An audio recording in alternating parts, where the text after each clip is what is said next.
constant dedication and constant mental pressure throughout the preparation phase was very tough. अगर इस साल नहीं होता तो शायद मैं गिव अप कर भी देती। तो मुझे एक्चुअली पसंद है, जो चीज मुझे हार्ड लगती है मुझे वो ही ज्यादा पसंद हो जाती है। अनप्रिडिक्टेबल सिचुएशन हो जाता है, लेकिन इसके लिए हम्म। हमें बस तैयार रहना होता है। हम अपना दे सकते हैं, कर पाएंगे तो सब कर पाएंगे, नहीं होगा तो किसी से नहीं होगा। ओलिव बोर्ड में जो लाइफ मॉक्स होते हैं उसमें परसेंटाइल मुझे 95 से ऊपर आने लग गए थे। ओलिव बोर्ड का ही इंटरफेस बहुत सही रहता है, एग्जाम हम्म। के इंटरफेस के अकॉर्डिंग बहुत सही डिजाइनिंग रहती है। मैंने कभी ओलिव बोर्ड को मतलब छोड़ा ही नहीं है, मतलब डे वन से लास्ट तक मैं हम्म। ओलिव बोर्ड के मॉक्स देती ही रहती थी। Today we have with us Ananya Mishra, who has successfully cleared both IBPS Clerk and IBPS PO in the year 2024. So she will be sharing her preparation journey, exam strategies, and valuable guidance that will help aspirants who are aiming for this upcoming exams. So Ananya, congratulations on clearing both IBPS PO and Clerk. Thank you so much ma'am, thank you, means a lot. Yeah. So before we begin, tell us about yourself and your background, education qualifications, and everything. I'm Ananya Mishra. I belong to Kendrapada district of Odisha, Hmm. and my father runs a little shop of electronics and all, and I have a little brother. He is also studying now. I have Okay. completed my graduation in And 2021 with physics honors, and then I got recruited through Gramin Dak Sevak recruitment to India Post. After okay. that, I kept working there, and side by side, I kept preparing for bank exams. Great. So first you cleared IBPS clerk and then you successfully cleared the IBPS PO, right? Yes. So yeah, so you clear both the exams. How do you feel when you got the results? How did you feel? What was your reaction? What was your family's reaction? It was a very wholesome moment. I think for every aspirant, the moment is worth living for. And the hard work we put, and the constant dedication and constant mental pressure went through throughout the preparation phase was very tough. And finally getting out of a loop of preparing and then failing, then preparing again. So it was kind of relieving, and it was quite, we can say it's relieving actually. Everyone was happy, and the mostly things was very good because मैं working थी, उसके साथ prepare कर रही थी, तो मेरे लिए बहुत मुश्किल रहा है। और कभी कभी ना टूट जाता है वो जो होता है अंदर की करना है, तो वो गिव अप वाला मोड आ जाता है।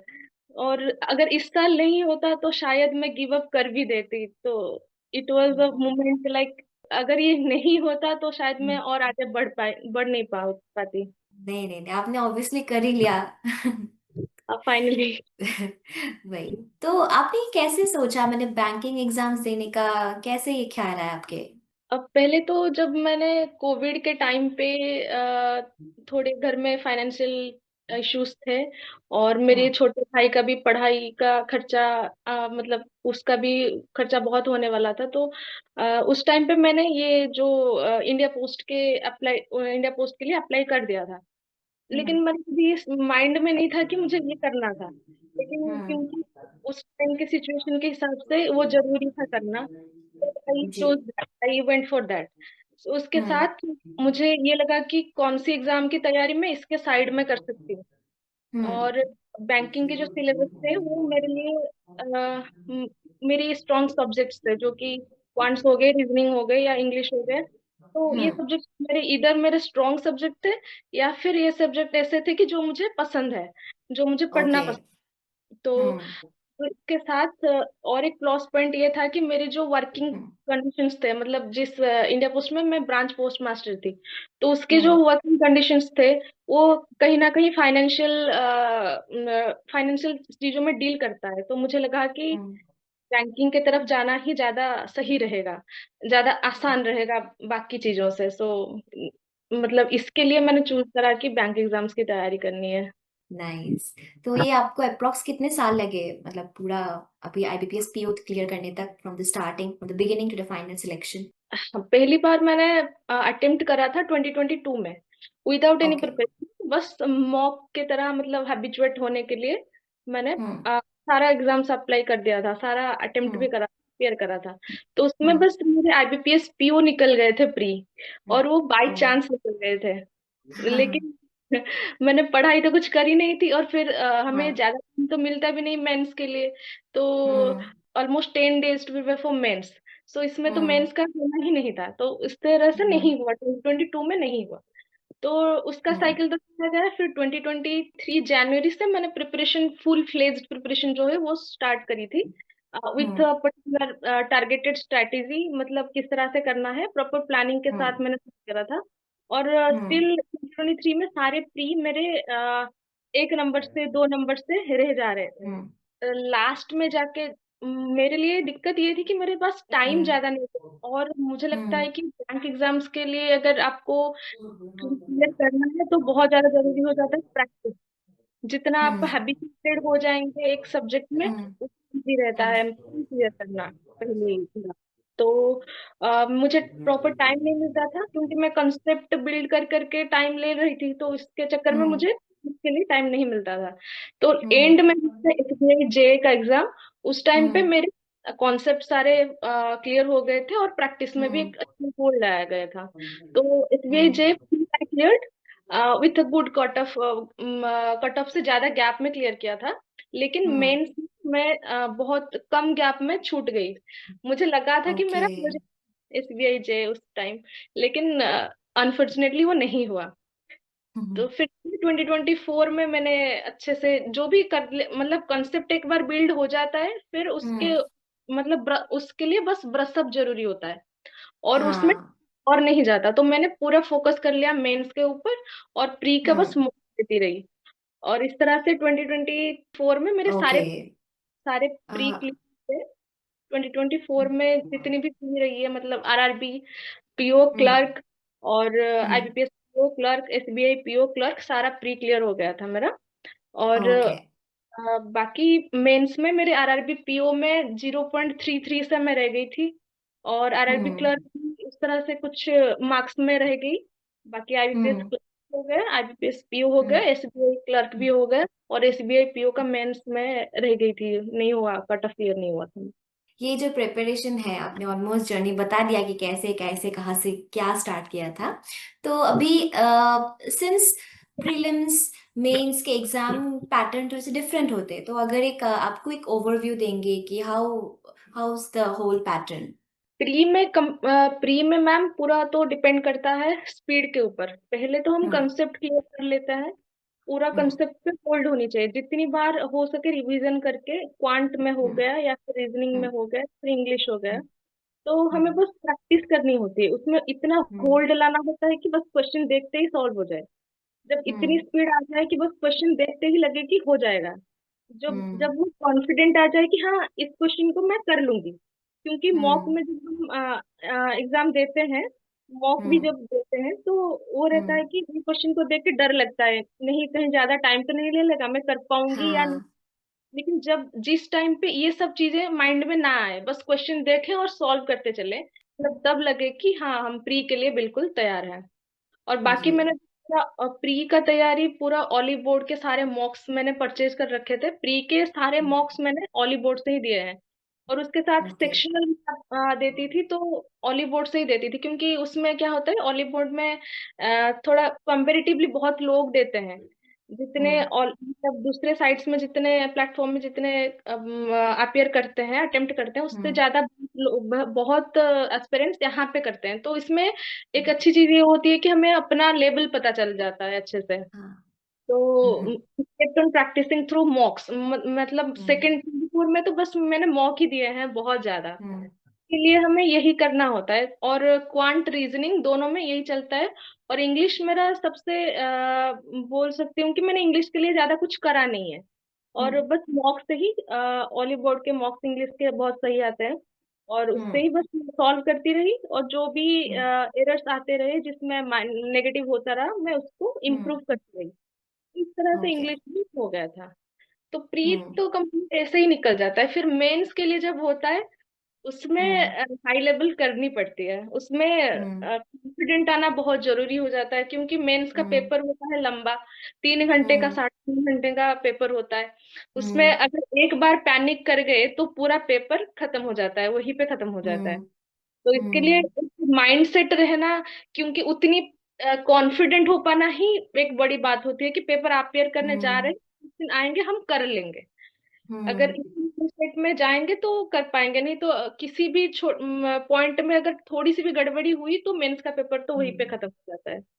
तो अभी आपको कौन सा सेक्शन सबसे मतलब चैलेंजिंग लगा था? कौन, रीजनिंग हो, जनरल अवेयरनेस, कुछ भी, कौन सा सबसे चैलेंजिंग था? चैलेंजिंग मैं बोलूंगी, मुझे एक्चुअली पसंद है जो चीज मुझे हार्ड लगती है, मुझे वो ही ज्यादा पसंद हो जाती है। वैसे मैंने पहले तो कंसेप्ट सारे क्लियर कर लिए थे, क्वांट हम्म रीजनिंग के तो कंसेप्ट मुझे हो गए थे, मतलब आसानी से हो रहे थे। फिर उसके हम्म बाद जब मेंस पे आई तो मेंस में मुझे चैलेंजिंग कोई पर्टिकुलर सब्जेक्ट नहीं लगा। मुझे मेंस हम्म में जैसे रीजनिंग के हो गए, जो इनपुट आउटपुट आउटपुट होते हैं, हम्म या फिर हम्म लॉजिकल रीजनिंग होते हैं, हम्म वो part थोड़ा हम्म। कॉम्प्लिकेटेड लगा मुझे, थोड़ा अंडर कॉन्फिडेंट थी उस पार्ट में। और बाकी ओके। क्वांट, मुझे लगता है क्वांट में मैंने उतनी कॉन्फिडेंट हो गई थी कि मुझे सारे हो जा रहे थे, मतलब अगर हो भी नहीं रहे थे तो भी मुझे लगता था कि मैं कर लूंगी। तो हम्म ये हो गया था। फिर हम्म ज्यादा मुश्किल मुझे हुई करंट अफेयर्स में, क्योंकि उसमें क्या होता है कि हमें रेगुलरली टच में रहना होता है, रेगुलरली वो करना होता है, और टाइम उससे रिवाइज भी करनी होती है, क्योंकि मेरे पास हम्म। इतने टाइम या। जॉब के, मुझे उसके लिए टाइम निकालना बहुत मुश्किल हो रहा था। और जो हम्म भी मैं कर पा रही थी, अगर मैं एक महीने का, एक वीक का कर ले रही हूँ, फिर दूसरे वीक मुझे हम्म छूट जाती थी। करंट अफेयर्स एक बार छूट जाए तो फिर उसे कवर अप करने के लिए डबल टाइम लगता है। इस तरह से वो मेरे लिए एक मुश्किल रहा, लेकिन मैंने हम्म बहुत मतलब जैसे कि दिन रात एक करके, हाथ पैर मार के कैसे भी करके मैंने वो कंप्लीट कर लिया। लेकिन हमारे जो हम्म एग्जाम होते हैं उसमें तो कुछ भी आ जाता है। जो हम्म करंट अफेयर्स का क्वेश्चन होता है इस साल तो बहुत ही, आरआरबी पीओ में जो करंट अफेयर्स आए थे, वो तो हम्म मतलब जिसने क्वेश्चन बनाए थे उनको भी शायद उसके आंसर आना मुश्किल होता है। अनप्रिडिक्टेबल सिचुएशन हो जाता है, लेकिन इसके लिए हम्म हमें बस तैयार रहना होता है, हम अपना दे सकते हैं, और बाकी क्वेश्चन कैसा आता है, सब कर पाएंगे तो सब कर पाएंगे, नहीं होगा तो किसी से नहीं होगा। और इसको हम्म ही में लेके चलना होता है। अगर प्रिपेयर फुल भी कर ले हम करंट अफेयर्स, फिर भी उसका कोई हम्म। गारंटी नहीं होता कि हम अच्छा अच्छा कर पाएंगे, वो कम्प्लीटली डिपेंड कर जाता है कि क्वेश्चन कैसे आता है। तो अभी आपने कैसे पढ़ाई की थी? मतलब आपकी डेली वीकली स्टडी रूटीन ऐसा कुछ था, कैसा था? या फिर जब हाँ, मन चाहे तब पढ़ लिया था, ऐसा? नहीं नहीं, मैंने पूरा प्लान बना के पढ़ी थी, मेरे अकॉर्डिंग, मेरे टाइम के हिसाब से कैसे काम कर रहा है, क्या हम्म मैं किस टाइम पे क्या बेस्ट हो सकता है, उसके हिसाब से मैंने करी थी। तो मेरा ये था कि मुझे सुबह उठ के पढ़ना होता था, क्योंकि अगर सुबह नहीं पढ़ूंगी और ऑफिस चली हम्म जाऊंगी, फिर ऑफिस से आने के बाद फिर लगता था कि आज तो पूरा दिन कुछ पढ़ा ही नहीं, तो आज रहने देते हैं, कुछ नहीं पढ़ते हैं। तो इसको काउंटर करने के लिए तो मैंने सुबह पढ़ाई करना, मतलब ये मैंडेटरी कर दिया कि शाम को चाहे मैं पढ़ पाऊँ ना पढ़ पाऊँ, क्योंकि ऑफिस से हम्म आने के बाद माइंड सेट वो रह नहीं जाता है फिर, और हम्म थकान भी हो जाती है। तो शाम का हम्म मैं पढ़ूं या ना पढ़ूं, कोई एक दिन 2 दिन छोड़ दूं, वो अलग बात है, लेकिन सुबह मैं जरूर पढ़ के ही जाती थी। तो सुबह हम्म उठ के 6 बजे से आई स्टार्ट विथ क्वांट। तो हम्म क्वांट में होते हैं, टेबल्स होते हैं और हम्म स्क्वायर्स, ये सब हो जाते थे, और बाकी प्रैक्टिस सेट्स लगा लेती थी, सिंप्लीफिकेशन हम्म हो गए, ठीक हो गए सारे, हम्म जो बाकी मिसिंग सीरीज हो गए, नंबर सीरीज पूरा लगा लेती थी। हम्म के हम्म बाद मैं सोचा था कि एक फुल लेंथ मॉक लगा लूं प्री का। हम्म मैंने हम्म प्री कॉन्सेप्ट बिल्कुल अच्छे से थॉरो हो गई थी, उसके बाद ही हम्म मैंने देना शुरू किया था। तो सुबह मैं एक प्री की फुल लेंथ मॉक लगा लेती थी, और फिर हम्म करंट अफेयर्स जो होते हैं उसके पॉइंट्स बना लेती थी, मतलब डेली के करंट हम्म अफेयर्स देख के खुद के नोट्स बना हम्म। लेती थी। फिर ओके। आने के बाद वो जो मॉक देती थी, सुबह दे के जाती थी, उसको एनालाइज करती थी शाम को आके, और फिर हम्म रीजनिंग भी शाम को ही करती थी मैं। हम्म। Mock okay. सॉल्व उसके साथ मेंस का हम्म। क्वेश्चन करती थी। फिर ओके। इंग्लिश और बाकी जो रहेगा, जब तक नींद नहीं आ रही तब तक बस चलती थी पढ़ाई से वाला। Okay great. तो जैसे कि मैंने देखा कि आपने ऑफ कोर्स बहुत सारे पढ़ाई भी की थी, मॉक टेस्ट भी लिए थे। तो मॉक टेस्ट से आपने ऑलिव बोर्ड से भी लिए थे मॉक टेस्ट? हाँ, मैंने ऑलीवुड का ही पहले ही परचेज करा था। जो हाँ। कुछ कोर्स आ रहा था, इलाइट या लाइट समथिंग ऐसे कुछ हम्म। कोर्स आ रहे थे ऑलीवुड के, तो वो हम्म। मैंने परचेज हम्म। कर रखे थे।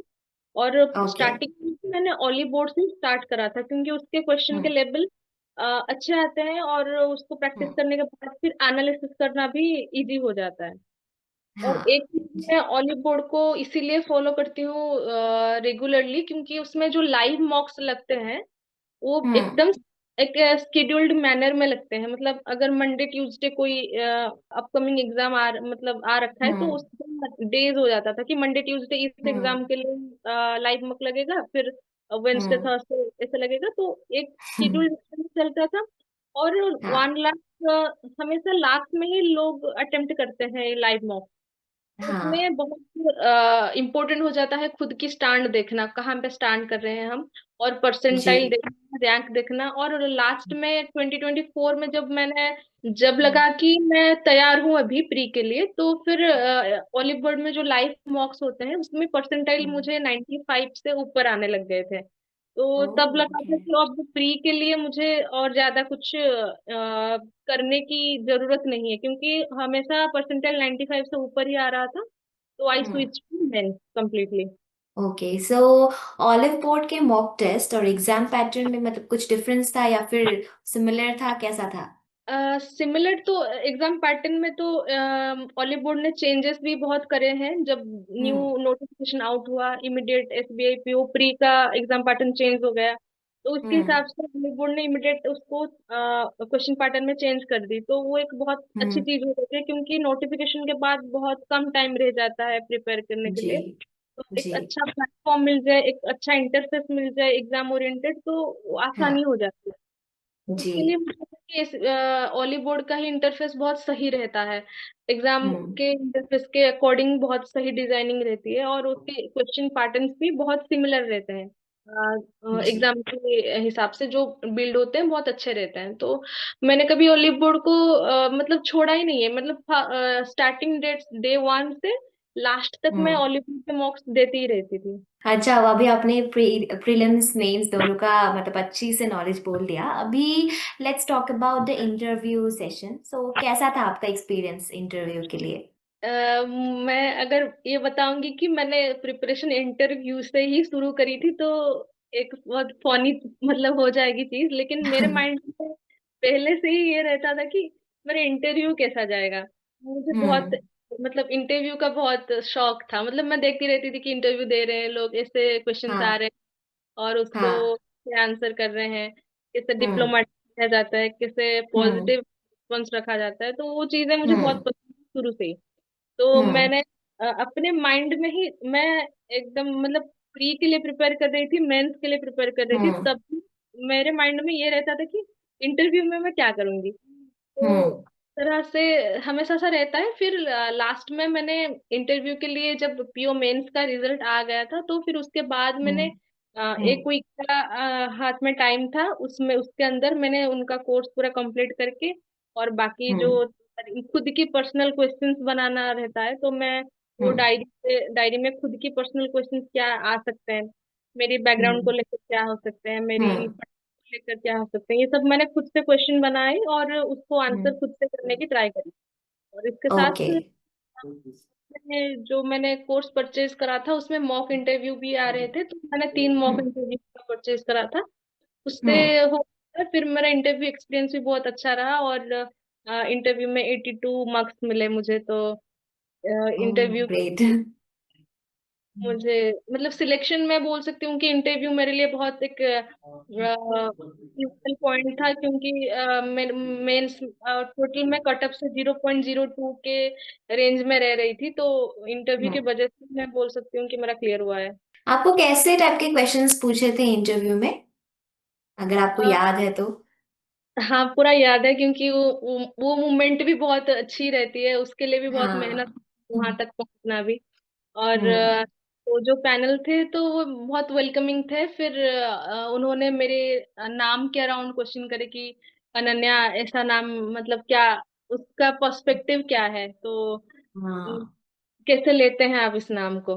तो उस हम्म। सही आंसर मुझे लगा जो मैं मतलब दे पाई। उसके बाद हम्म जैसे कि मैं काम करती थी इंडिया पोस्ट में, तो उसके हम्म रिगार्डिंग क्वेश्चंस आए, जैसे पोस्टल सर्विसेज के बारे में हो गया, रजिस्टर्ड पोस्ट और स्पीड हम्म पोस्ट, कुछ क्वेश्चंस थे। फिर जो हमारे पीएमजेजेबीवाई पीएमएसबीवाई होते हैं वो हमारे पोस्ट ऑफिस में भी चलते हैं, तो उसके रिगार्डिंग भी क्वेश्चंस थे।